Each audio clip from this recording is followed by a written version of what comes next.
మరి పరిశుద్ధ లేఖనంలో నుంచి ఒక మాట చదువుకొని మనము ప్రార్థన చేసుకుని మనం ముందుకు వెళ్తామండి. మొదటి సమూయేలు గ్రంథము 250వ పేజీ, మొదటి సమూయేలు గ్రంథము 30వ అధ్యాయము 7వ వచనాన్ని ఈ సందర్భంలో మనము చదువుకొని దేవుని వాక్యాన్ని ధ్యానం చేసుకుంటూ మనం ముందుకు కొనసాగుతామండి. దయచేసి మొదటి సమూయేలు 30వ అధ్యాయము 7వ వచనాన్ని ఈ సందర్భంలో చదువుతామండి. పిమ్మట దావీదు ఎఫోదు తెమ్మని యాజకుడకు అహీమెలెకు కుమారుడైన అబ్యాతారుతో చెప్పగా అబ్యాతారు ఎఫోదును చాలని దావీదు వద్దకు తీసుకుని వచ్చారు. చిన్న ప్రార్థన చేద్దాం. ప్రేమల తండ్రి, కృపల దేవందరమైనా ఎంతవరకు అయినా పాటలేదు మాకు తోడుకున్నారు. వాక్య భాగంలో పరిచయంగా ప్రభు నీ బిడ్డలమైన మాటలతో మీరే మాట్లాడండి. ఈ సమయం నీదైనా ఈ స్థలం నీది ప్రభా.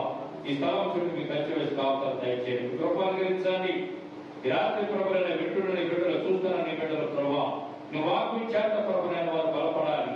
నీ వాక్యం చేత ప్రభు వల్ల ఆధారపడాలి. అటు ప్రభా ఈ రాత్రి కాల సమయంలో దయచేయండి తండ్రి. అలాగే ప్రభులైన నేను దాసుని మరుగుపరచండి.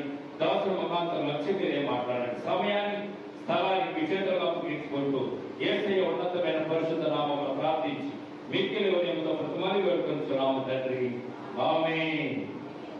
ఆమేన్. ప్రియమైన బిడ్డలారా, చదవబడినటువంటి ఈ వాక్య భాగాన్ని మనం ఒకసారి జ్ఞాపకం చేసుకున్నట్లయితే, దావీదు దేవుని సన్నిధానంలో ప్రార్థన చేయడానికి ఆయత్తపడినట్లుగా ఈ వాక్య భాగం మనం చూస్తున్నాం.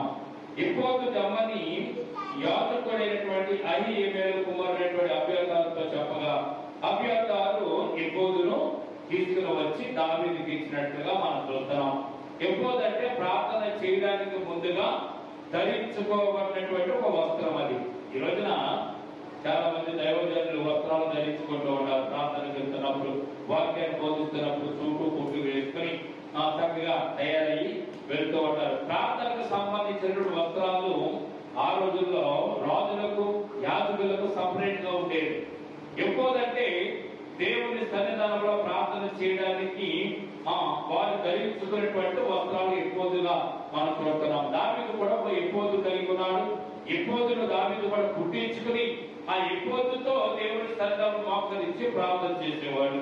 ఆ ఎఫోదును ధరించుకునే ముందు రాజు ఏం చేసేవాడంటే శుభ్రంగా స్నానం చేసి స్నానం చేసి చక్కగా శుభ్రమ కలిగి చూసుడి చక్కగా ఆ ఎఫోదును ధరించుకుని దేవుని సన్నిధానంలో ప్రార్థన చేయడం దావీదుకు అలవాటు. ఆ రోజుల్లో ఈ రోజుల్లో మనం ఏం చేస్తాం, మందిరానికి వచ్చేటప్పుడు చక్కర వస్త్రాలు కట్టుకుని తలస్నానం చేసి శుభ్రంగా దేవుడి మందిరానికి వస్తూ ఉంటాం. కారణం ఏంటంటే మన దేవుడు పరిశుద్ధుడు కనుక ఆయన పరిశుద్ధమైన వారిని దృష్టిస్తూ ఉంటాడు కనుక పరిశుద్ధమైన మనసు, పరిశుద్ధమైన తలపులు, పరిశుద్ధమైన ఆలోచన కలిగిన వారిని దేవుడు ఇష్టపడతాడు కనుక మనం కూడా పరిశుద్ధంగా దేవుడి సన్నిధానం వస్తూ ఉంటాం. అలనాడు దావీదు కూడా ఎఫోదు ధరించుకుని దేవుడి సన్నిధానంలో ప్రార్థన చేసేవాడు. ఆ ఎఫోదును ధరించుకుని ప్రార్థన చేస్తున్న సందర్భంలో దేవుడు దావీదుతో మాట్లాడేవాడు.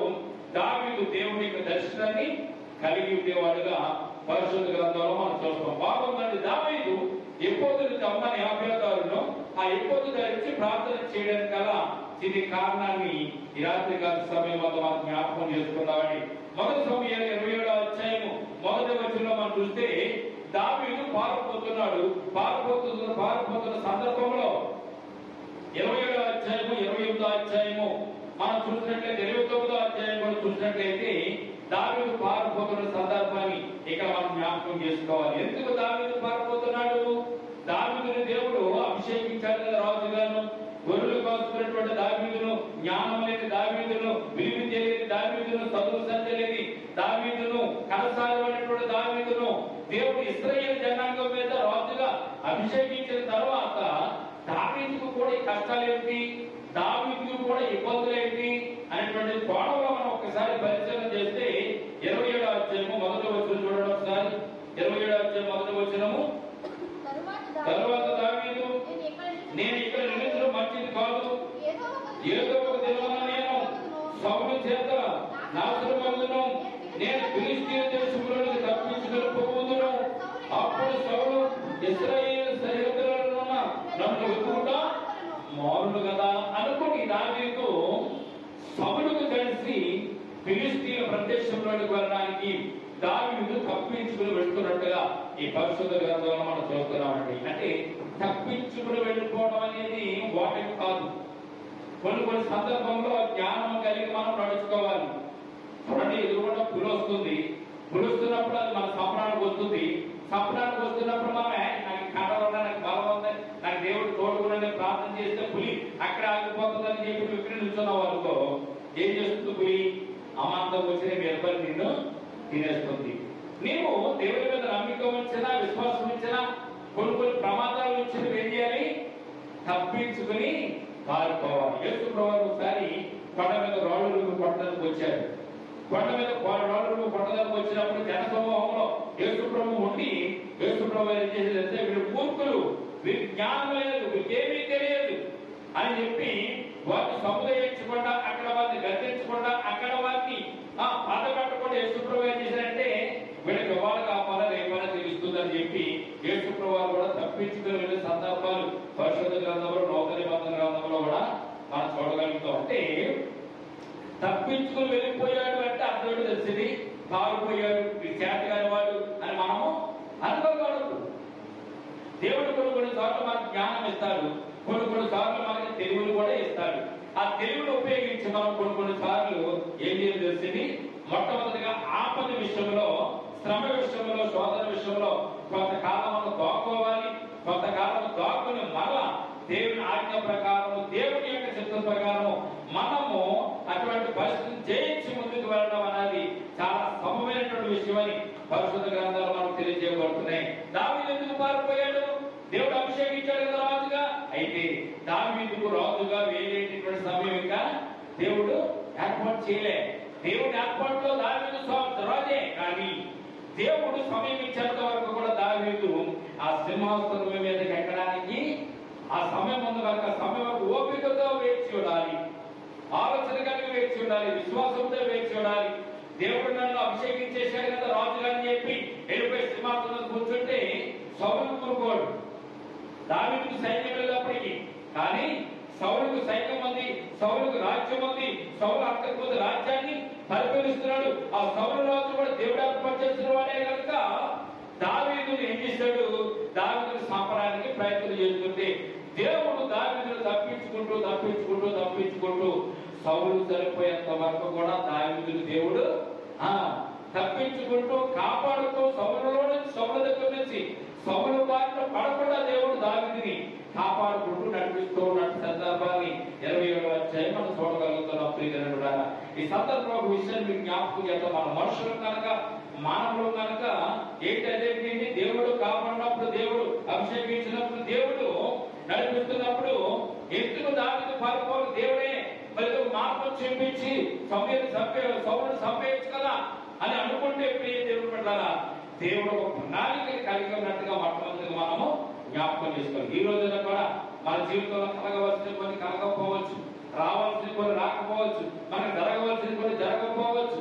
కానీ అంత మాత్రాన దేవుడు మనల్ని విడిచిపెట్టాడు అని అనుకోవడానికి ఏమాత్రం అవకాశము లేదని సత్యాన్ని దావీదు యొక్క చరిత్ర చదివితే మనకు అర్థమవుతుంది. ప్రియజనులారా, ఇలా దావీదు ఏం చేశాడంటే సౌలు బారి నుంచి తప్పించుకోవడానికి ఎక్కడికి వెళ్ళాడు? చూడండి, దావీదు ఆకీషు నొద్దకు ఆకీషు ఉన్నటువంటి ప్రాంతానికి దావీదు వెళ్ళిపోయినట్టుగా 27వ అధ్యాయంలో మనం చూస్తున్నాం. ఆ దావీదు ఆకీషు పట్టణానికి వెళ్ళే సమయానికి దావీదు పడినటువంటి సైనికులు ఎంతమంది అంటే కనీసం దావీదు 600 మంది సైనికులను ఏర్పాటు చేసుకున్నాడు. 600 మంది సైనికులను దావీదు ఏర్పాటు చేసుకున్నాడు. దావీదు 600 మంది సైనికులు ఏర్పాటు చేసుకుని దావీదు సౌలు నుంచి తప్పించుకుంటూ తన జీవనాన్ని తను జీవిస్తూ దావీదుకి ఇష్టమైన వారికి 600 మందిని ఏర్పాటు చేసుకుని దావీదు ప్రాంతాలన్నీ కూడా తిరుగుతున్నట్టుగా మనం చూస్తున్నాం. ప్రియజనులారా, ఒక్కొక్క సందర్భంలో దావీదుకు అతనికి ఉన్నటువంటి అవసరతలు, అతనికి ఉన్నటువంటి అక్కరతలు తీరని సందర్భంలో దావీదు దారిదోపుడు కూడా చేశాడని సత్యాన్ని పరిశుద్ధ గ్రంథం మనకు తెలియజేయబడుతుంది. 7వ వచనం చూడండి, 27వ అధ్యాయం 7వ వచనం. దావీదు దేవుడి చేత అభిషేకింపబడిన వాడు,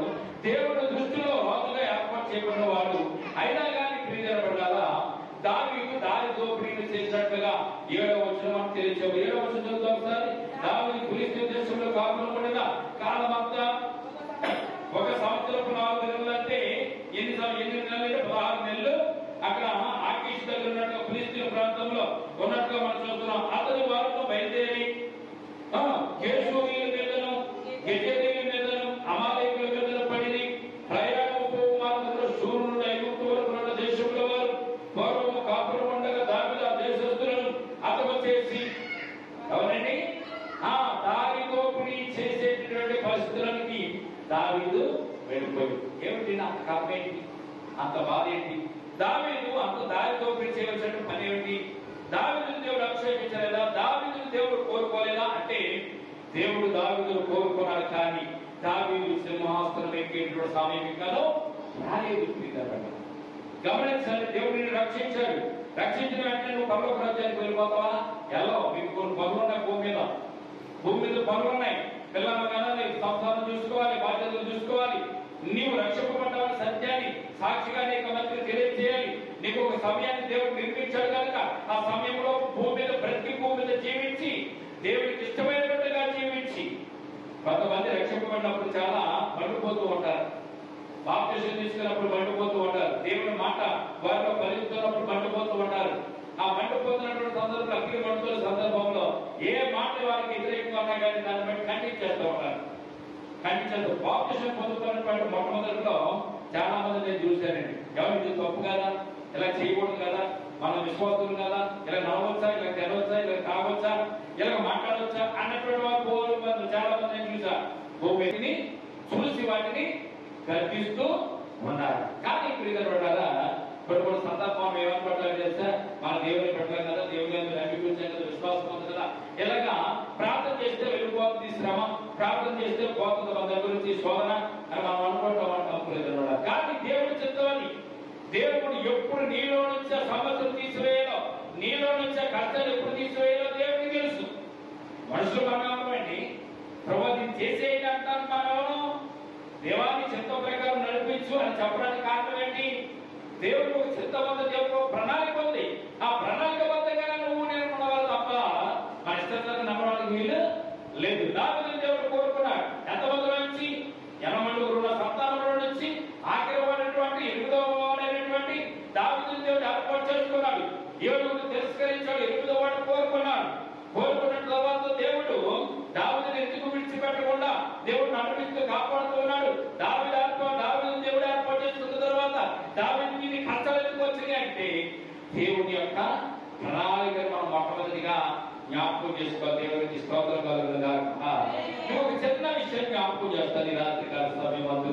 చూడండి, దేవుడు ఏదైనా ప్రణాళిక ఏర్పాటు చేస్తే ప్రణాళికాబద్ధంగా నడిపిస్తాడే గాని నువ్వు పుట్టినా ఎత్తినా కాలు నొప్పులు వచ్చినా, కడుపు నొప్పి వచ్చినా, కంటి చూపు పోయినా, నువ్వు ఎటువంటి పరిస్థితులు కానీ ఆయన ప్రణాళిక నెరవేరుస్తానన్న సత్యానికి కారణం ఇశ్రాయేలు జనాంగం అని మీకు జ్ఞాపకం చేస్తున్నారు. గమనించండి, ఇశ్రాయేలు జనాంగాన్ని దేవుడు ఐగుప్తులో నుంచి పాలు దేవుడు ప్రవహించే కాలానికి నడిపించడానికి ఎన్ని సంవత్సరాలు పట్టిందంటే 40 సంవత్సరాలు పట్టింది.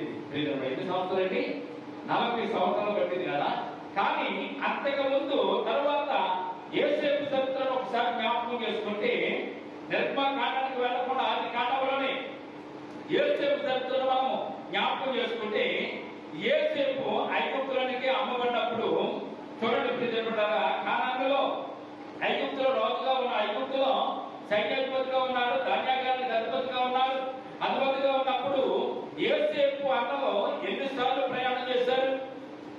ఐగుప్తులో ధాన్యం ఉందని యోసేపు అన్న నివసిస్తున్నటువంటి ఆ ప్రాంతంలో నుంచి ఐగుప్తు నుంచి కానానుకు 2 సార్లు ప్రయాణం చేస్తారు. ఇది సంవత్సరంలో 2 సార్లు ప్రయాణం చేస్తారు యోసేపు దగ్గరికి.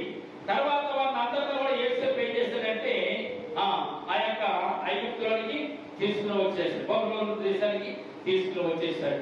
అయితే ప్రజలు ఒకసారి జ్ఞాపకం చేసుకోండి, ఐగుప్తు నుంచి కానానుకు రావడానికి సంవత్సరం 2 సార్లు తిరిగినటువంటి వారు అంటే 6 నెలలు పట్టింది అనుకోండి నడిచడం వల్ల, లేకపోతే 3 నెలలు పట్టింది అనుకోండి. కానీ అదే ఐగుప్తు నుంచి కానానుకు రావడానికి 40 సంవత్సరాల కాలం ఎందుకు పట్టింది అన్నది ఒక్కసారి మనం జ్ఞాపకం చేసుకుంటే ప్రియమైనవారా, ఇశ్రాయేలు జనాంగం అంతా ఐగుప్తుల నుంచి కానానుకు నడిపింపబడినటువంటి సందర్భంలో 40 సంవత్సరాల పట్టడానికి కారణం తెలిసేది ఈ మనుషుల యొక్క ఆలోచనలు ఉద్దేశాలు దేవునికి తెలుసు.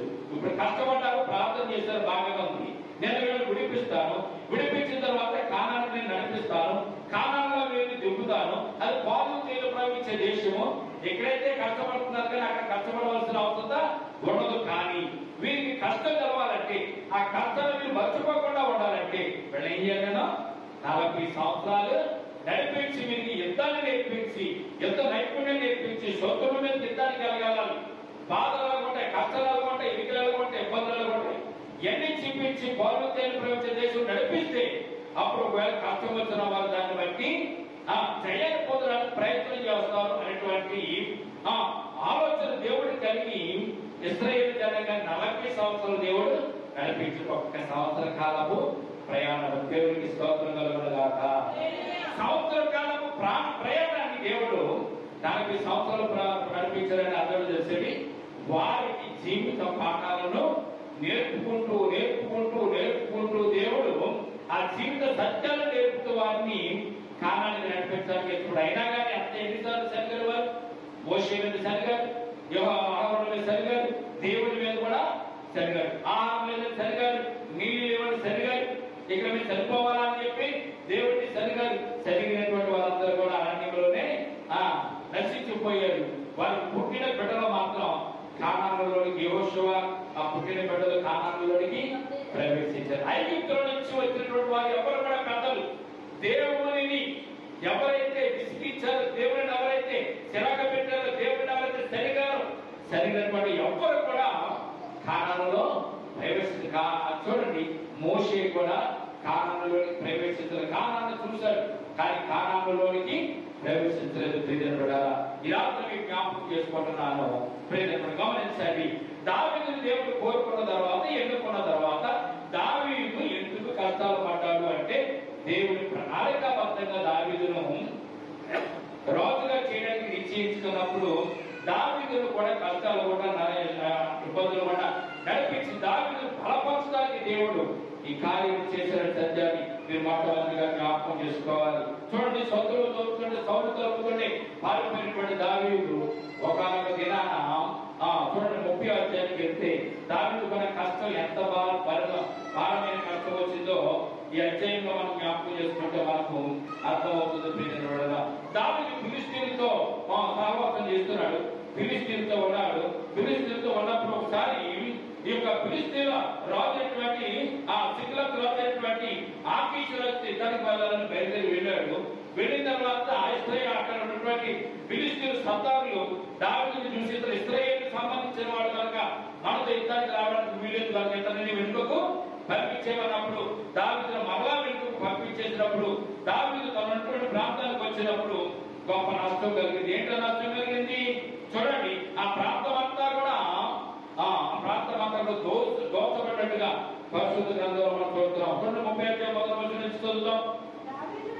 దావీదు అతని జనులను 3 దినములైన తర్వాత సిక్లగు వచ్చినప్పుడు అందులో అమాలేకీయులు దండెత్తి దక్షిణ దేశము మీదను సిక్లగు మీదను పడి దానిని కొట్టి దోచుకుని దానిని తగలబెట్టి గొడవలేమి అల్పులేమి అందరూ ఆడవారిని అందరూ సరిపట్టుకుని సంపక వారిని తీసుకుని వెళ్ళుకున్నట్లుగా మనం ఈ వాక్య భాగంలో మనం చూస్తున్నామండి. దావీదు ఫిలిష్తీయులతో సహవాసంగా ఉండి వారి యుద్ధానికి రామంటే యుద్ధానికి వెళ్ళినప్పుడు ఆ యుద్ధానికి వెళ్ళిన సందర్భంలో ఫిలిష్తీయుల సర్దారులు దావీదు ఇశ్రాయేలుడు కనుక మన ఇశ్రాయేలు మీద యుద్ధానికి వెళ్తున్నాము, ఒకవేళ యుద్ధం తిరగబడి మనం ఒకవేళ సంపవచ్చు అని దావీదుని వెనుకకు పంపించేసినప్పుడు దావీదు 3 దినాల తర్వాత వెనుకకు వచ్చేసారు, సిక్లగు వచ్చాడు.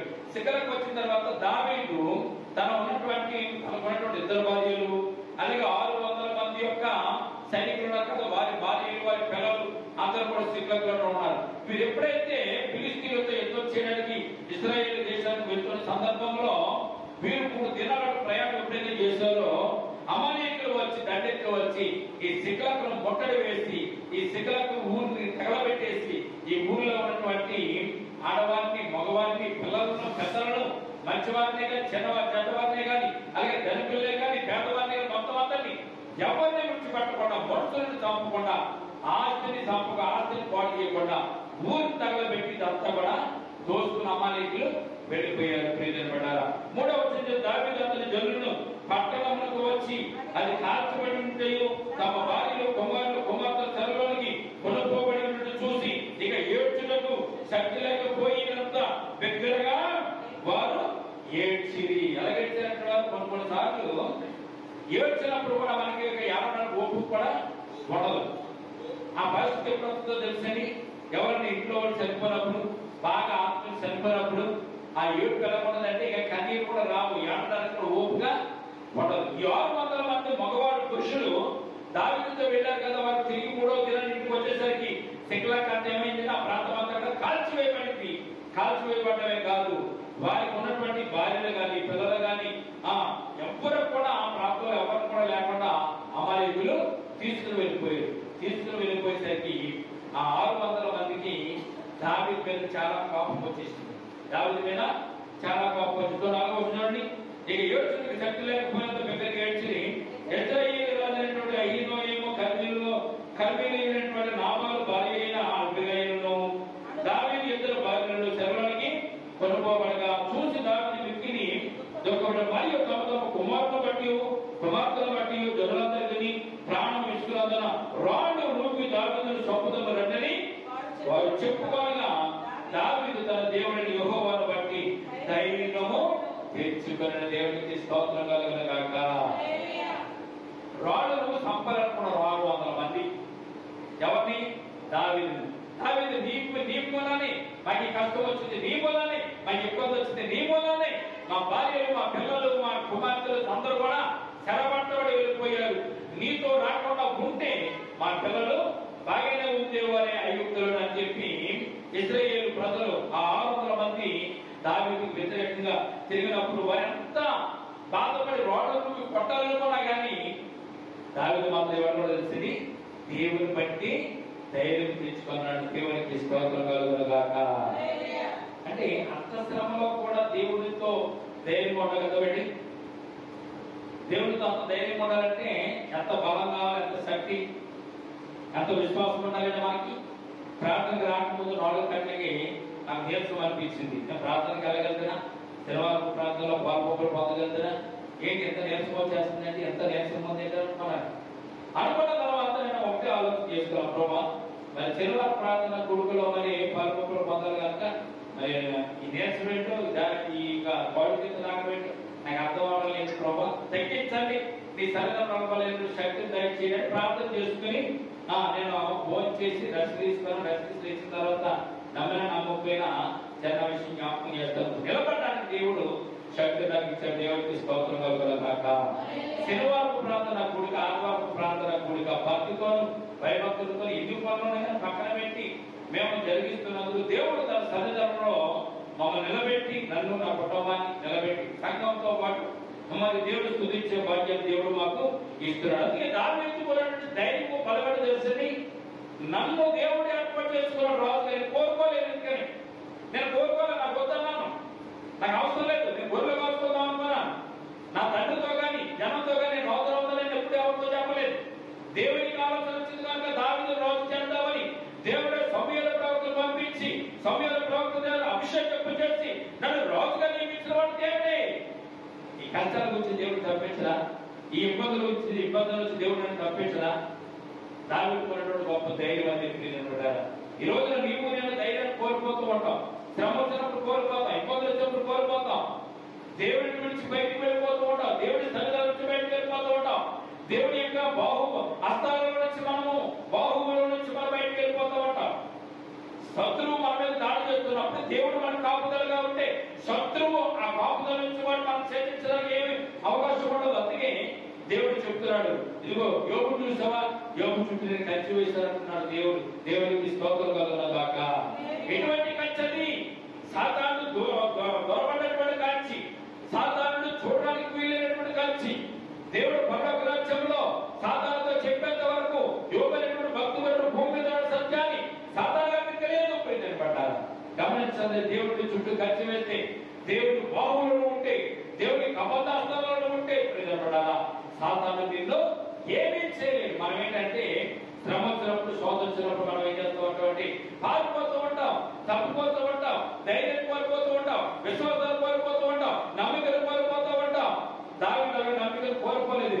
రాజు నుండి సంపాదనగా చూసినా కానీ దావీదులో బలము, శక్తి, బలమైన శక్తి కాగా దావీదు తన దేవుడైన యెహోవాను బట్టి ధైర్యం తెచ్చుకున్నాడు. దేవునికి స్తోత్రం కలుగును గాక. పిల్లలకి భవిష్యత్తు ఏంటంటే తల్లిదండ్రులు ఉన్నారని. చిన్నపిల్లలు ఉన్నారు. ఈ చిన్నపిల్లలు చదువుతున్నప్పుడు టీచర్ గారు అమ్మ పెనవలకరా పనులు కదా అన్నప్పుడు వారి ధైర్యం ఏంటి? నేను నా తండ్రి దగ్గరికి వెళ్ళి నాకు పెన్న కావాలి డాడీ అంటే పెన్ను కొనిస్తాడు, పుస్తకాలు కావాలంటే పుస్తకాలు కొనిస్తాడు. మరి చదువుకోవడానికి ఫీజులుగా మీకు సంపాదన లేదు, మీరు పని చేయలేదు కదా, మరి పని చేయలేనటువంటి పిల్లలు ఫీజులు కడతారు. వారికి ధైర్యం ఏంటి? టీచర్ గారు ఒకవేళ ఫీజు కట్టలేదని చెప్పి బయట కూర్చోబెడితే వీళ్ళు ఏం చేస్తారు తెలిసి ఇంటికి వచ్చి డాడీ డాడీ ఫీజు కట్టలేదని బయట కూర్చోబెడతారు, ఫీజు కట్టు అని అడుగుతారు. వారికి ఉన్న ధైర్యం ఏంటి? వాళ్ళు సంపాదించి కట్ట అవసరంలే. ఎవరు కడతారు? వాళ్ళకి కన్నటువంటి తండ్రి కడతారు ఫీజు. అందుకని వారికి ఉన్న ధైర్యం ఏది అవసరమైనా, ఏది పడాలన్నా, ఏది వారు సంపాదించుకోవాలన్నా స్కూల్లో టీచర్ చేయగలిగినా వారికి ఉన్న ధైర్యం ఏంటంటే నా తల్లిదండ్రులు ఉన్నారు, నా తల్లిదండ్రులు నాకు కొనబెడతారు, నా తల్లిదండ్రులు నాకు వాటిని ఇస్తారు. ధైర్యంతో వారు చదువుకుంటూ ఉంటారు. వారికి ఏది కావాలన్నా తండ్రిని తల్లిని అడుగుతూ ఉంటారు. తల్లిదండ్రుల దగ్గర వారు సంపాదించుకుంటారు. వారికి ఉన్న ధైర్యం తండ్రి కనుక తల్లి కనుక ప్రీతపడాలి. ఈ రోజున మనము కూడా పెద్దవారు అయిపోయి మనం సంపాదించుకుంటున్నాం, మన కుటుంబాన్ని నడిపించుకుంటున్నాం, కుటుంబాలను పోషించుకుంటున్నాం, బాగుంది. అయినా కానీ ఏదైనా సమస్య వచ్చినప్పుడు మనము దావీదులాగా దేవుడి మీద ఆధారపడి, దావీదులాగా దేవుడితో మనం నడుస్తూ దేవుడి చెంత మనం నిలబడినట్లయితే ఎటువంటి సమస్యలైనా దేవుడు తీర్చివేస్తాడని సత్యాన్ని ఈ వాక్య భాగం మనకు తెలియజేయబడుతుంది. దేవుడికి స్తోత్రం కలుగును గాక. రాజు కొట్టడానికి వచ్చేటువంటి దావీదు విషయంలో దావీదు అంటున్నాడు, నాకు ఒక ధైర్యం ఉంది, నాకు ఒక ఆధారం ఉంది, నాకు ఒక అండ ఉంది. మీరంతా నాకు ఉన్నటువంటి ఆధారం ఏంటి తెలుసా, నాకు ఉన్నటువంటి ధైర్యం ఏంటి తెలుసా, నా దేవుడే అని చెప్పి ధైర్యం తెచ్చుకొని ఆ ధైర్యం తెచ్చుకున్న తర్వాత అభ్యాసాలతో చెప్తున్నాడు, ఇదిగో నా ఎపోదు తీసుకునిరా అన్నాడు. ఆ ఎపోదు తీసుకొచ్చిన తర్వాత ఎపోదు ధరించి దావీదు చేసినప్పుడు నేను ఈ దండు ధర్మేనగా దానిని కలుసుకుందానని యెహోవా యొద్ద దావీదు విచారణ చేయగా యెహోవా త్వరము నిశ్చయముగా నీవు వారిని కలుసుకొని తప్పక నీ వారందరినీ దక్కించుకుందామని సెలవిచ్చిన దేవునికి స్తోత్రం కలుగును గాక. ఆశ్చర్యమైన విషయం కదా. భార్యను తీసుకుని వెళ్ళిపోయారు, పిల్లలు తీసుకుని వెళ్ళిపోయారు, ముసలివాళ్ళ మొక్కలంతా తీసుకుని వెళ్ళిపోయారు, సంపాదన తీసుకెళ్ళిపోయారు. తీసుకుని వెళ్ళిపోయిన తర్వాత రోడ్డు సంపాదన దావీదును వారు ఎదురు చూస్తుంటే దేవుడు ఎప్పుడు తీసుకుని వచ్చి ఎప్పుడు ధరించి దేవుడి దగ్గర మనవి చేస్తున్నారు. దేవుడు అడుగుతున్నాడు, ప్రభువా సమాధానం దయచేయండి, ఈ సమస్యలను పట్టెక్కించు, నా భార్యలను అలాగే 600 మంది పిల్లలను భార్యలను నేను తీసుకుని వచ్చేలాగా నీ కృప చూపించని. ఏంటంటే మరి దేవుడు ఆ దేవుడి సంతానం దావీదు ఎప్పుడు ధరించి ప్రార్థన చేస్తుంటే దేవుడు సమాధానం ఇవ్వాలి కదా. వెంటనే దేవుడు సమాధానం ఇచ్చాడు. ఎందుకు సమాధానం ఇచ్చాడు దేవుడు? నువ్వు దేవుడి వైపు చూసావు కనుక, దేవుడిని ఆధారం చేసుకున్నావు కనుక, దేవుడైనా ఆధారము, దేవుడైనా ధైర్యం అన్నావు కనుక దేవుడు నీకు సమాధానం ఇచ్చేవాడుగా ఇక్కడ మనం ఈ వాక్య భాగంలో చూడగలుగుతున్న దేవుడికి స్తోత్రం కలుగునుగాక. నువ్వు వెళ్ళు, నువ్వు తరువు, వారిని నువ్వు పట్టుకోవడం మరలా ఈ భార్యను అలాగే పిల్లలను ఈ జనాభా అంతా కూడా వెలుగుకు తీసుకొస్తామని చెప్పినప్పుడు ప్రియజనుడు దావీదు వారిని ఆ తరుముతూ వెళ్తున్నట్టు మనం చూస్తాం. 16వ చూడండి. తర్వాత వాడు వారి దగ్గరికి ఆ దావీదు నడిపింపగా ఫిలిష్తీయుల దేశంలో నుండి యూదా దేశంలో నుండి దోషం తెచ్చుకున్నటువంటి సొమ్ముతో తొలగ కూర్చువారు ఆ ప్రదేశం అంతా చేతి అన్నపానాలు పుచ్చుకుంటూ ఆటపాటలు చదువుకుంటుండేది. ఎవరు? ఈ యొక్క అమరేకులు ఏం చేశారంటే శిఖరాలను దోసుకున్నారు, చుట్టుపక్కల ప్రాంతాలను దోసుకున్నారు. దోచుకున్నటువంటి దోపుడు సొమ్ముతో వారు ఏం చేస్తున్నారంటే ఆనందంలో వేరే ఆడుతున్నారు. అబ్బో మనకు బోళ్ళ దోపుడు సొమ్ము వచ్చింది, చాలా మంది జనాన్ని తీసుకొచ్చాం, వాళ్ళందరూ మనకు బానిసలు కొట్టారు, మనకి ఇక్కడ లోటు లేదు అంటూ వాళ్ళు తొలగవుతూ తాగుతూ విధులు చేసుకుంటూ ఉన్న సందర్భంలో దావీదు సంగతి గ్రహించి సంధ్య వేళ మొదలుకొని మరుసటి సాయంత్రం వరకు వారిని అంతము చేయుచుండగా ఒంటల మీద ఎక్కి పారిపోయిన 400 మంది యవనులు తప్ప తప్పించుకునేవాడు ఒకడును లేకపోయాడు. లేకపోయినని బైబిల్ గ్రంథం తెలియజేయబడుతుంది. దేవునికి స్తోత్రం కలుగునుగాక. ఏం చేశాడండి? మరలా ఏదైతే పోగొట్టుకున్నాడో, ఎవరినైతే పోగొట్టుకున్నాడో వారందరినీ తిరిగి తీసుకుని వచ్చినట్టుగా పరిశుద్ధ గ్రంథంలో దావీదు అమాలేకులు దోచుకుని పోయిన దాన్ని తిరిగి తెచ్చుకోను. మరియు ఒకరు తన ఇద్దరు భార్యను రక్షించను. కుమార్తెలేమి దోపుడు సొమ్మేమి వారు ఎత్తుకుపోయిన దాని అంతటిలో కొద్ది ఏమి గొప్పదేమి తక్కువ కాకుండా దేవుడు సమస్తమును రక్షించగలిగిన దేవుడికి స్తోత్రం కలుగునుగాక. ఆపదలు వస్తాయి, ఇబ్బందులు వస్తాయి, ఇరుకులు వస్తాయి, అయినా కానీ వాటి నుంచి తప్పించగలిగినటువంటి గొప్ప దేవుడు మనకున్నాడు అనేటువంటి ధైర్యాన్ని మనం కలిగి ఉండాలని ప్రియపడ్డ. అందుకే బైబిల్ గ్రంథం ఎప్పుడు కూడా ఒక మాట, విశ్వాసం ఉందా నీకు? నువ్వు నమ్ముతున్నావా? నమ్మితే నీకు ఈ కార్యం జరుగుతుంది. విశ్వసిస్తున్నావా? విశ్వసించిన ప్రకారం నీకు జరుగును కాక అన్నట్టు బైబిల్లో. అందుకే మనకున్న ధైర్యం ఏంటంటే దేవుడే మన ధైర్యం. లోకం కాదు, ఆస్తుపాస్తులు కాదు, బంగారం, ఆ ఇల్లు వాకలు కాదు, పిల్లలు తల్లిదండ్రులు కాదు, దేవుడే మనకు ధైర్యము. మొట్టమొదటిగా దేవుడి మీద మనం ఆనుకుని ఉంటే ప్రియపడ్డారా, ఆనుకున్నటువంటి వారందరూ కూడా దేవుడు ఎంతో ఆశ్చర్యకరంగా వారిని ఏం చేస్తారు సరే ఆశీర్వదిస్తాడు. ఆఖరికి చూడండి, దావీదు శిఖరం వచ్చినప్పుడు దోపుడు సొమ్ములో కొంత స్నేహితులను యోధపతులు ఏర్పరిచి యెహోవా శత్రువుల యొద్ద దోచుకున్న సొమ్ములో కొంత ఆశీర్వాదం చూసుకుని మీకు ఇచ్చుతున్నానని చెప్పి వారిని పంపివేసిన. బేతేలులోను, దక్షిణ రామోతులోను, ఎస్తీలోను, ఆరోయలోను, సిబ్బాతులోను, ఎస్తీలోను, రాగాలలోను, చూడండి 87 గ్రామంలోను, కెరీర గ్రామంలోను, అర్మలోను, కోరోషులోను, ఆదాపులోను, ఎబ్రోనులోను దావీదును అతని జనులను సంచరిస్తున్న స్థలమన్నింటిలో ఉన్న పెద్దలకు దావీదు కానుకలు పంపించినట్లుగా పరిశుద్ధ గ్రంథంలో చూస్తున్న దేవునికి స్తోత్రం కలుగునుగాక. ఇది దేవుడిచ్చిన విజయం. భార్యను తీసుకెళ్లిపోయారు, పిల్లలు తీసుకెళ్లిపోయారు. 600 మంది యొక్క భార్యలను, వారి పిల్లలను, కుమారులను తీసుకుని వెళ్ళిపోయారు. సంపదలు తీసుకెళ్లిపోయారు. తీసుకెళ్లిపోయిన వారిని దొరుకుతుందని దేవుడి సంతానంలో అడిగి ఆలోచన చేసినప్పుడు దేవుడు చెప్పండి దొరుకుము, వాటికి దొరుకుతారన్నప్పుడు వారిని మరలా తీసుకుని వచ్చారండి. దోపుడు సొమ్ముతో మరలా దావీదు అత్యధికమైనటువంటి ఆదాయంతో, అంటే వారు దోచుకున్నదంతా కూడా బయట వారి దోచుకున్నది కూడా దావీదు వాటిని అంతా కూడా తీసుకుని వచ్చేసాడు. దావీదు సంపదను తెచ్చుకున్నాడు. దావీదు కుటుంబీకులను తీసుకుని వచ్చాడు. 600 మంది కుటుంబాల యొక్క పిల్లలను, భార్యను తీసుకుని వచ్చాడు. వారి సంపదను తీసుకుని వచ్చాడు. అలాగే అమ్మాయిలు సంపాదించినటువంటి చుట్టుపక్కల వారి దగ్గర దక్కించుకున్నటువంటి దోపుడు సొమ్మును కూడా దావీదు తీసుకుని వచ్చి అనేక మంది పంచి పెట్టినట్లుగా పరిశుద్ధ గ్రంథంలో మనం చూడగలుగుతాం. అంతకుముందు వారు ఏడ్చారు. ఎవరు ఏడ్చారు? ఈ 600 మంది ఏడ్చారు దావీదును బట్టి. 600 మంది ఏడ్చారు.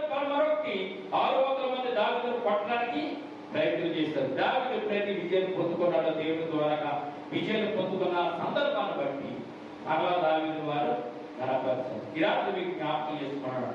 మనకి శ్రమ వచ్చినప్పుడు, శోధన వచ్చినప్పుడు శత్రువు మనల్ని ఏం చేస్తుందంటే నువ్వు పనికిరావు, నువ్వు ఎందుకు పనికిరావు, నువ్వు అలగాదు, నువ్వేమీ చేయవని సాధారణంగా మనం ఏం చేస్తాడంటే కృంగ తీయడానికి పనిచేస్తాడు. కృంగ తీయడానికి వాడు ఆ ప్రణాళికను పొందుతూ ఉంటాడు. దావీదును కూడా కృంగ తీయాలని చూశాడు. వీరందరూ రోడ్డు సంపాలనుకున్న కారణం ఏంటి?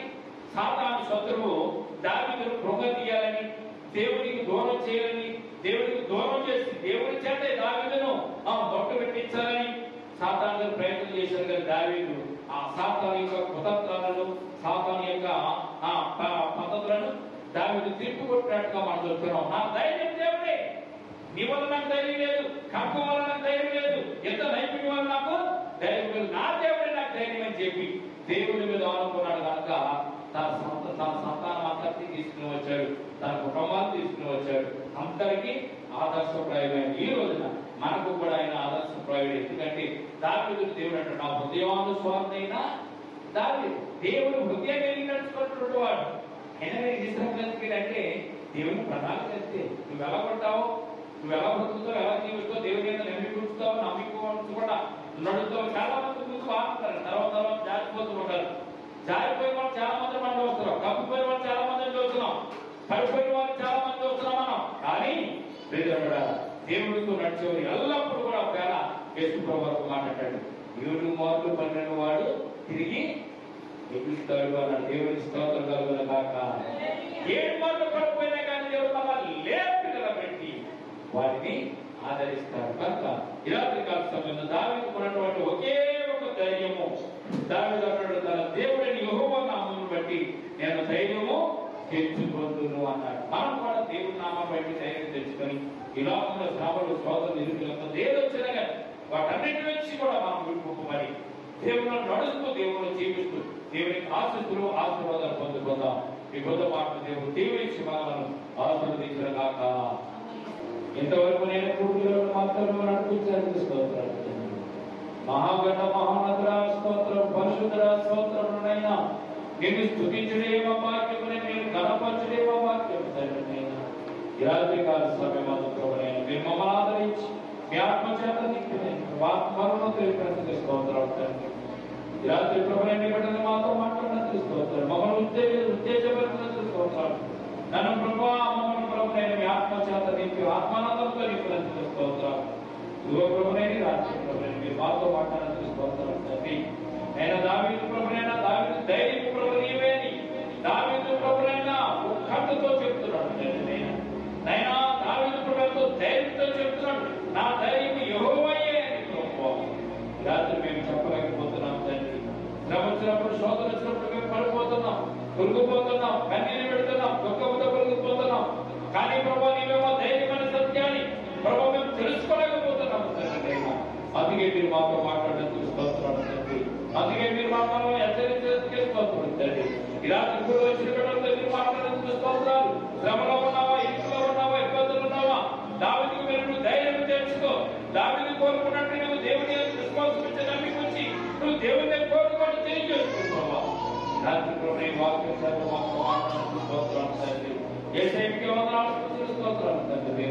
ధైర్యం కోల్పోయినప్పుడు ధైర్యం ఇచ్చేవాడు నేను ప్రభా, తప్పిపోయినప్పుడు సేవ తీసేవాడు తండ్రినైనా, దుఃఖంలో ఉన్నవాడు ఓదార్చేవాడునైనా, అవసరం తీర్చి నేను ప్రభా మమ్మల్ని ప్రభు క్షేమకరమైన అనిపించే దేవుడు నీవైన సత్యాన్ని దావీదు ద్వారాగా ప్రభు కొన్ని విషయాలు నేర్చుకోవడానికి ఇచ్చిన ప్రభుత్వ స్తోత్రం తండ్రి. కోడి వచ్చిన బట్టి జ్ఞాపకం చేసుకోండి తండ్రి. నేను ద్వారా భద్రవతర్ గారి కుటుంబాన్ని జ్ఞాపకం చేసుకోండి నైనా. భద్రవతర్ గారిని జ్ఞాపకం చేసుకుని దీవించు. శారదర్ గారిని బట్టి ప్రార్థిస్తున్నాం తండ్రి. ఇద్దరు కుటుంబాన్ని బట్టి ప్రార్థిస్తున్నాం తండ్రి.